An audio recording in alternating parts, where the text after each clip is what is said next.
It's okay. I don't know. By the way, that's a principle in philosophy. From a contradiction, anything follows. Again, we were talking about truth being what the facts are, what we can show to be true, right? Yeah, and the conversation moved on to science and the philosophy of science, which you dismissed. Right. And I showed that you accepted scientific instrumentalism, which, by the way, you need to delete all of your YouTube videos about Darwinian evolution being true. Should probably have fun with your word salad. Okay, but that's still not relevant to what we were talking about. Of course it is. Because, look, the reason why I came in is, look, I didn't even know this guy, right? But what I do know about him is this. You don't know me either, by the way, mate. I don't really know. You're making assumptions about what I think. I'm out of here because I'm not playing philosophical word salad. Well, I had a good discussion with you hang on, anyway. Josh. Thank you. I thought we did. Yeah. Josh, your point, I came in... Wait, Aaron, what's going on? What's going on? I'm not playing philosophical word salad. Can we finish our conversation? Are you running? Are you running? Yeah. He got you in America. Now he's being. It seems I'm not allowed to. I'm not important enough. I handed him his ass, and he redefined everything. He destroyed you in America. So why are you walking on now? I want to talk about why? Because I saw that you uploaded that video of our debate as if you'd done well. He did. I was stunned. You sucked ass. You redefined everything wrong. Tell him, what is Darwinism? Is Darwinian evolution a fact? That was our debate. I'm not important enough to talk. So, okay, let's hear his definition of a fact, and let's hear his definition of Darwinian evolution, because his definitions are his own definitions. They are not the definitions of science. All right. So he redefined everything wrong. Come on, Mr. And I proved that. I don't think you did. Okay. Can I respond? I did. I respond? Yeah, respond. What is Darwinian evolution? Okay. So your question is, what is Darwinian evolution and what is a fact? Yep. Okay. Now, I didn't interrupt you when you made Hold on. What is a fact? I would say a proposition that corresponds to reality. I don't like proposition. I would like... Aaron, can I respond to you? Look, he's not going to help you. He's not going to help you. He's definitely not going to help you. Right? Yeah. Let me just speak to you. So you're saying the fact. What is a fact? What is a fact? Now, are we talking in science? Aaron, I'm not going to interrupt you. Are we talking in science? Can you let me speak? Seems there's a lot of ego at play here, isn't we it? talking about science? Seems that we're not let me complete my sentence first. Isn't it? She's not going to answer. Okay. Okay. When we're speaking about fact, the first thing which I want to speak about is what philosophers define fact as, and then we're going to get to science. Okay? So, one of the first problems in the philosophy of science, in fact there's a paper which is called "Is the First Problem in Philosophy What is a Fact?" That they basically claim it is, and there's a whole bunch of different definitions. However, there is a generally agreed upon definition in science. Now, my first video, which you responded to, which I made on Darwin Day, around that period, right, in 2016, I basically said right at the beginning, Darwinian evolution, if it's defined as a fact from a philosophy point of view, that fact is something which you can define as absolute, doesn't change, and cannot be changed because of future observations, then it's not a fact. However, in the same video, I said if you say a fact is a generally prevailing theory in science, is a theory which is described by the majority, or it is a valid... Wait, hang on, one second, Aaron. So that first definition of fact, I don't agree with you. Okay, I'll explain why. The second one is wrong. Wait, hang on. I don't know about the second one, I'm saying philosophically. No. Why I said it was this. Look, too many things going on, but let me just explain. In philosophy, there is a massive discussion about what is a fact. So therefore, whenever you speak about a fact, you need to define what you're speaking about. So in that paper, which is published by Cambridge University, it speaks about what is a fact. And what it goes on to say is this: whenever you speak about a fact in a particular context, you need to define it clearly, then speak about it in a different context. A fact may mean something else. So in the beginning of my video, I said this is the way I am defining a fact for the purposes of this discussion. And I said, and that's the definition I used, which I'm allowed to do. Which one? Which I said was something absolute, something that's not going to change, and something that can't be revised. Right? That's not a fact. Though. No. I mean, Hang on. I don't.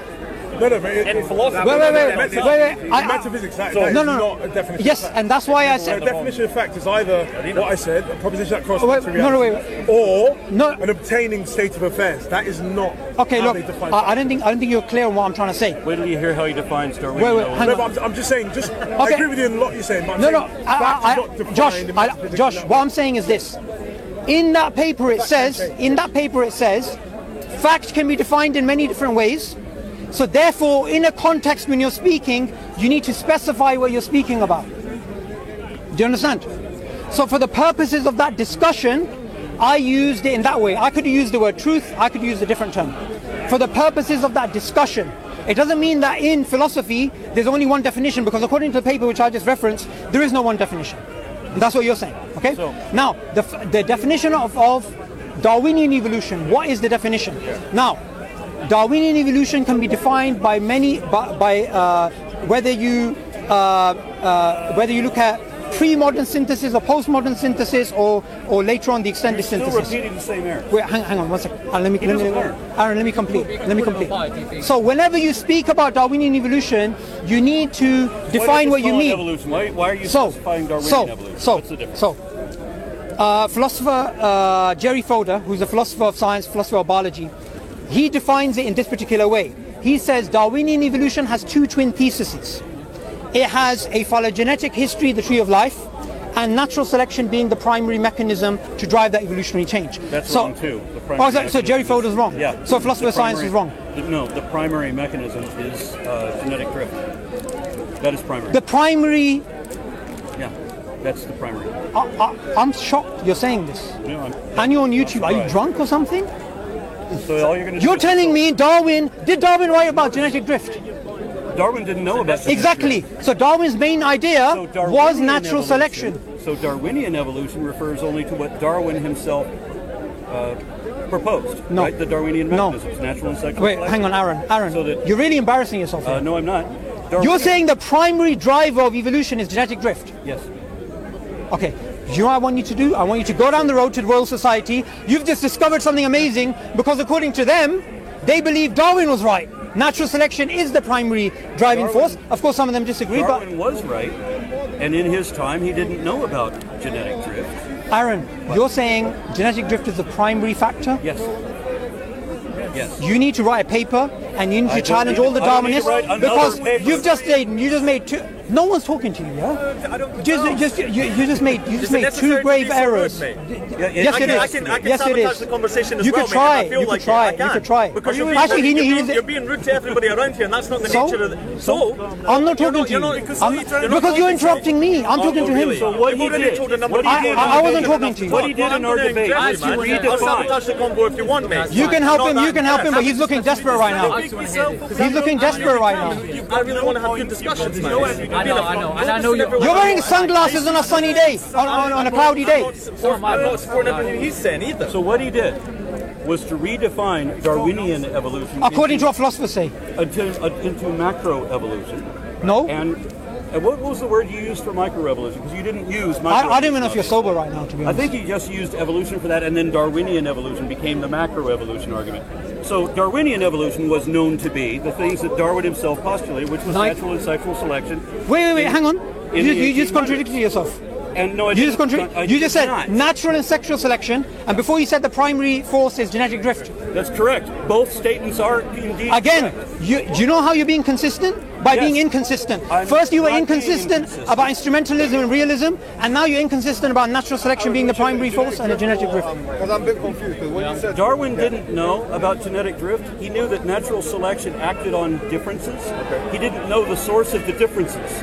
It turns out the source of the differences is genetic drift, and that is actually the primary, because you can have quite a lot of evolution without any natural selection or sexual selection even being involved. That's what makes it primary. It's not. Wait, hang on, Aaron. Tell me this, right? If what you're saying is right, why is it that the scientific and the philosophy of biology literature doesn't reflect that? You're going to assert that it doesn't, and you have.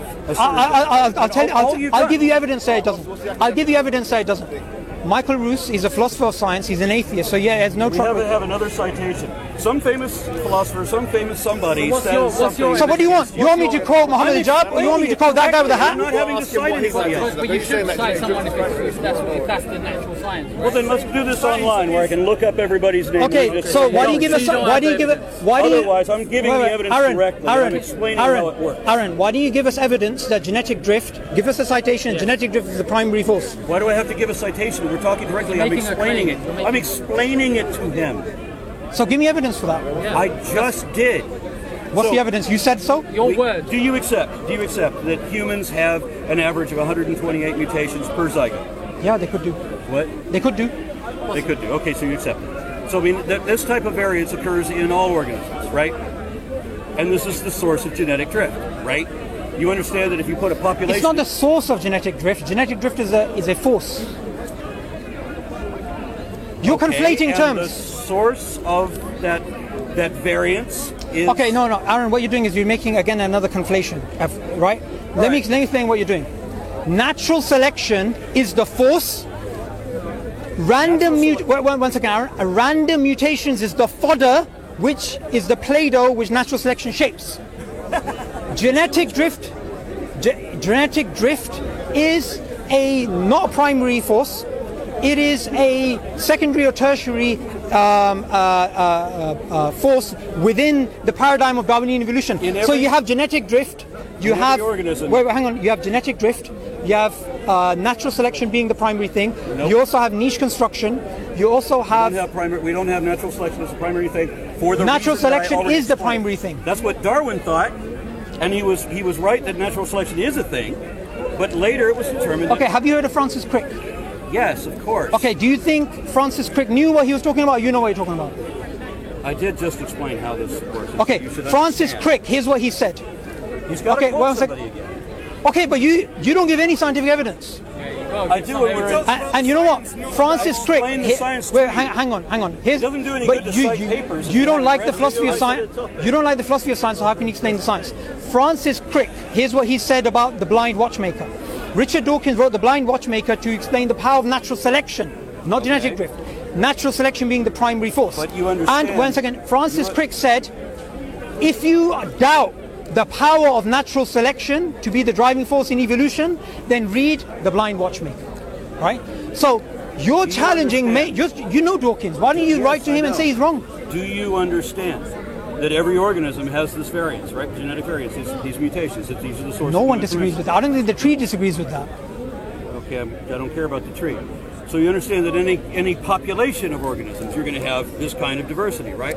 And without natural selection even being involved, or sexual selection either, neither of the Darwinian mechanisms, neither one of them are necessary. You're still going to have evolution. Natural selection. You're making a different claim now.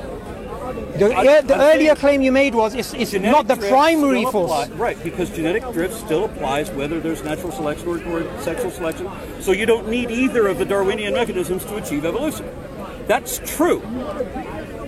Aaron, and it doesn't matter what somebody said somewhere. But Aaron, that's true, and okay. we can all understand that, right? Okay, Aaron, here's the thing, yeah? If you're going to make claims like this, at least give... Are you going to disagree with I totally disagree with that. And I gave you evidences for that. That if you put a population in any organism... I totally disagree that it's the primary force. But if that force... Is it a force now, or we agree to use the word force? If we're going to allow that genetic drift... What do you call it? It doesn't really matter. The effect. I mean, so I'm not going to... The effect of genetic drift. Not like he's doing me. So if you allow a herd of sheep out here... Right, and you're going to have variation within those sheep. Eventually, we could even have a form of speciation without any natural selection or sexual selection necessary. So that makes genetic drift the basis, because that operates when the others even don't exist. Okay, so now you're saying something different. Before you said it's not the primary force. Now you're saying, assuming natural selection is not there, evolution will still take place. These are two different claims. That's true. How do you not understand anything I just said? No, I did understand clearly exactly what you said. Obviously not. So hang on a second, Aaron. You need to listen to me, because I'm not sure if you really understand what's going on. Right, he's going to insult me soon. Guys, maybe it's been a staple of this conversation since our friends in Gesture J. Aaron, if you're going to make claims, I'm going to challenge them. You can't accept me. You can't expect me not to challenge them. You're going to deny that evolution is going to happen with just genetic drift. You deny that. No, I totally agree with that. Well, then, what are you saying that you disagree with me about? What I'm saying is... That was the one claim I was making. No, the claim you were making was it's the primary force. It exists, so, genetic drift... it operates even without the other. Hang on. The others need... Understand this. Without genetic drift, you don't have anything for natural selection to act upon. That makes genetic drift primary. No, you're actually speaking about random mutations, not genetic drift right now. Where do you think the genetic drift comes from? Is from the